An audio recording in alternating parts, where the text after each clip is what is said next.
Labour welfare foundation के द्वारा आज कनॉट प्लेस के कॉन्स्टिट्यूशन क्लब में प्रेस कॉन्फ्रेंस का आयोजन किया गया, जिसमें एडवोकेट सुनील गुप्ता ने भ्रष्टाचार को लेकर कई सारी जानकारियां दी और उसके लेकर वर्तमान सरकार और पिछले सरकार पर भी सवाल उठाया।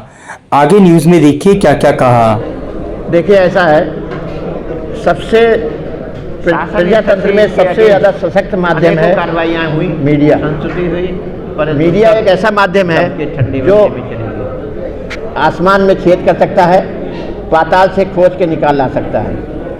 मीडिया की बात जन जन तक पहुंचती है।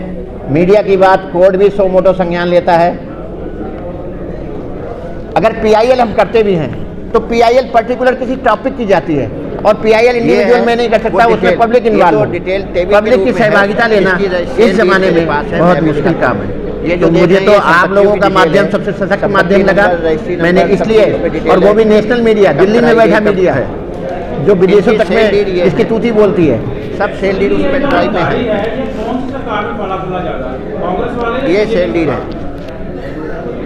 चांदी के जूते के आगे सारी सरकारें नतमस्तक हैं। ये महोदय जो हैं 2001 में उत्तराखंड बना, उसके बाद कांग्रेस सरकारें भी आई, बीजेपी सरकारें भी आई, कई एक आए बीच में, कई एक मुख्यमंत्री आए चले गए। जो भी आता है इनके बैनर के नीचे नतमस्तक हो जाता है। मैं किसी सरकार का आरोप नहीं है, एक सिस्टम की बात है। अब उसमें चाहे वर्तमान सरकार हो चाहे पिछली सरकार हो, एक दिन के भ्रष्टाचार नहीं है ये 2005 से लेके अब तक के हैं। इस तरीके से ये 50 रजिस्ट्रियाँ, 45 से 50 रजिस्ट्रियाँ, इसमें जांच हो, सीबीसी इंक्वायरी हो, सेंट्रल विजिलेंस कमीशन की इंक्वायरी हो, नामी बेनामी संपत्तियों को ईडी अपनी इंक्वायरी करे। पीएम प्रधानमंत्री मोदी से मेरे निवेदन है कि वो ऐसे भ्रष्टाचारी को जेल की हवा खिलवाएं जो आजकल उनकी मुहिम चल रही है। जी, चुनाव भी हो चुके हैं, ये पहले नहीं आपको जब जाग जाओ तो सवेरा है।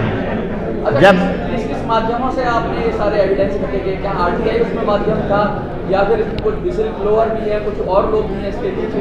मैं आपको छोटी सी एक बात बता दूं, मैं भी आप ही का भाई हूं, आपसे निकला हुआ एक बहुत छोटा सा पत्रकार हूं, एडवोकेट ज़्यादा हूं, पत्रकार बहुत कम हूं। तो सूत्र हम कहां से लाते हैं, कैसे लाते हैं, ये माननीय सुप्रीम कोर्ट की गाइडलाइन है। हाँ, अगर मेरा सूत्र गलत है then we will defaulter, otherwise ये पूछने का राइट मेरे ख्याल से, अगर मैं सही हूं तो किसी को नहीं है कहां से आया तो गलत है तो चैलेंजेबल है, सही है तो नॉट चैलेंजेबल। ये घोटाला कम से कम नहीं तो 30 से 40 हजार करोड़ रुपए का है टोटल, अगर घोटाले देखे जाएं। रोज बढ़ रहा है, दिनों दिन बढ़ रहा है। एक मेरा सवाल है जी, पास सर्टिफाइड है। नहीं, आपने जो दिखाए हैं सारे, वो कल को मानहानि का दावा कोई कर दे तो आपके डॉक्यूमेंट जीरो हो जाते हैं, जहाँ सिर्फ फोटो कॉपी है। नहीं, फोटो कॉपी सरकार की सूचना में थेफ्ट ऑफ डॉक्यूमेंट कहलाता है।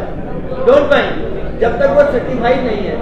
दूसरी, मैंने जब उत्तराखंड गवर्नमेंट में शासन को कंप्लेंट की, उत्तराखंड गवर्नमेंट को जब कंप्लेंट की, वो सारी जांचें, सब इंक्वायरी, इनके खिलाफ संस्तुतियाँ सब दबके रह गई, तब मैंने आप जैसे नेशनल मीडिया का सहारा लिया। और कोई कंप्लेंट की कॉपी नहीं है ये कोई एक स्कैम नहीं है, मेरे पास हर स्कैम की कॉपी है। एक छोटी सी बात कह रहा हूँ, मैंने एक ही बात कही है कि किसी भी पहले मैंने ही नहीं कंप्लेन की, तमाम लोगों ने की, उन सबकी कंप्लेन मेरे पास है। मैं आपको बता रहा हूँ, अब मेरी सुन तो ले सरकार, एक कागज दिखा दो जिसमें आपने कंप्लेंट। बड़े भाई मेरी बात तो सुन लें। आप आए मेरे पास और ये देखें सर्टिफाइड कॉपी मेरे नाम से है या नहीं है। ये सर्टिफाइड कॉपी है, ये सर्टिफाइड कॉपी है और आरटीआई में मेरे नाम से है। सारी all documents are in RTI and certified copy.